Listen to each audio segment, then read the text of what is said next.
O cenário da bicicleta a gente já conhece, né? Do uso da bicicleta enquanto transporte em Salvador, ou até mesmo fora do âmbito de transporte, é uma predominância dos homens. 94% de homens dos que usam bicicleta são homens e 6% são mulheres. Peguei do projeto de cidade de bicicleta da Fundec esses dados. Aqui em Salvador a gente tem grupos de ciclistas, né? Afora o Minas ao Vento e a bicicletada, a maioria desses pedais de grupo são pedais que são, primeiro, essencialmente masculinos, né? Reforçam essa estatística do uso da bicicleta predominantemente por homens, são voltados para o esporte, para a adrenalina, para a rapidez, para o desempenho, para as trilhas, para o mountain bike, ou seja, tudo que não é transporte. Existem pouquíssimas mulheres que participam desses grupos, numericamente também são poucas, né? E faltam grupos essencialmente femininos de Salvador. Até então a gente só conhece o Minas ao Vento. E a experiência do Minas ao Vento tem uma relação muito estreita com a minha experiência com a bicicleta, né? Eu tive essa primeira bicicleta aos 4 anos, aprendi a pedalar, tirar as rodinhas e depois, nunca mais na minha vida, eu pedalei. Então foi uma adolescência, no início de juventude, sem usar a bicicleta. Isso tem uma influência na hora que você começa a andar de bicicleta como transporte. Você passa um longo tempo sem usar. Em 2006 eu tive vontade de ter uma bicicleta, muito influenciada por um competidor profissional. Eu imaginava a bicicleta para o lazer mesmo. Comprei, usei 3 vezes, inclusive em Aracaju, e deixei na garagem até o ano passado, em 2010. E em 2010, com um grande incentivo do meu companheiro Roque, a gente que já tem uma experiência de usar a bicicleta como transporte muito importante, muito segura, ele começou a fazer o que a gente chama de bike anjo. É uma espécie de treinamento com uma pessoa mais experiente para que você que está começando comece a entender como você se posiciona, como você pedala, onde você vai andar na faixa, quais são os possíveis riscos, como você pode evitá-los, né? Então, a gente começou a fazer treinamentos mesmo, né? Durante 3 meses, uma coisa quase que diariamente. E nos fins de semana ou à noite, a gente juntava com um grupo de amigos, o Led, o Pablo, a própria Drica, né, Drica Rocha, uma outra menina, que já tinham os 4 uma grande experiência de usar a bicicleta como transporte. Eu me inseri nesse grupo de pessoas que me ajudaram bastante. E como resultado, a autoconfiança, você começa a se sentir mais seguro porque tem alguém olhando por você, porque tem alguém lhe protegendo enquanto você se desloca.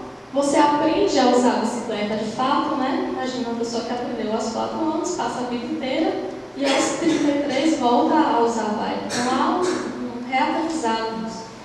E quando você tem um controle da bicicleta e você tem autoconfiança, você tem segurança no trânsito, né? São essas 3 coisas que podem possibilitar um deslocamento seguro de bicicleta.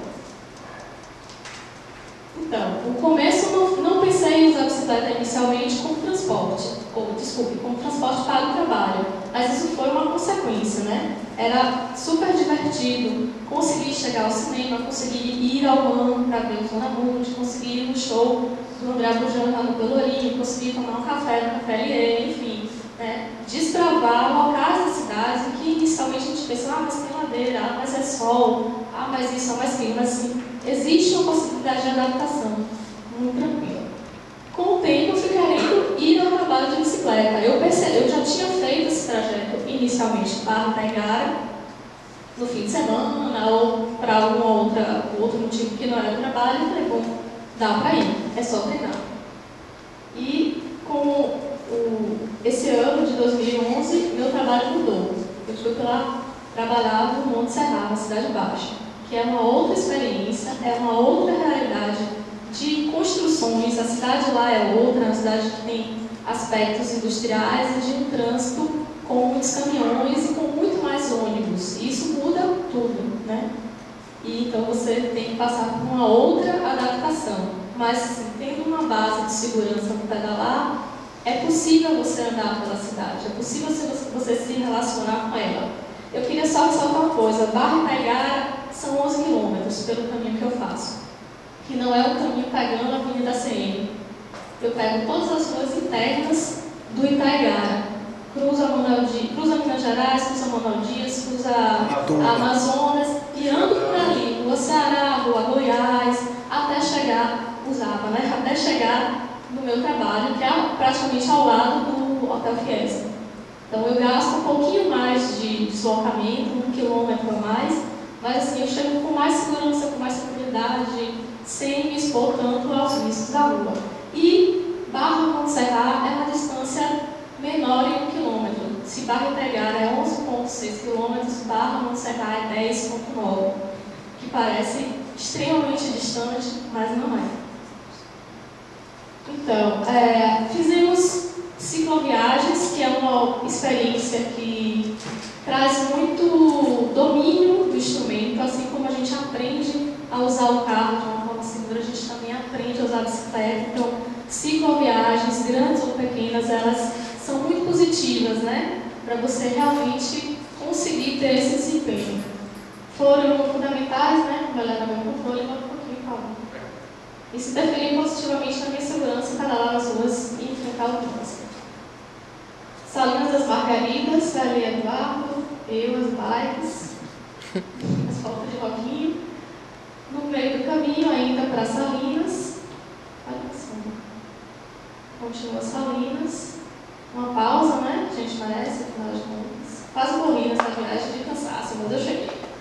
E a cicloviagem para a Chapada Diamantina, fizemos eu, Joaquim, Eduardo Led, Paulo e Drica.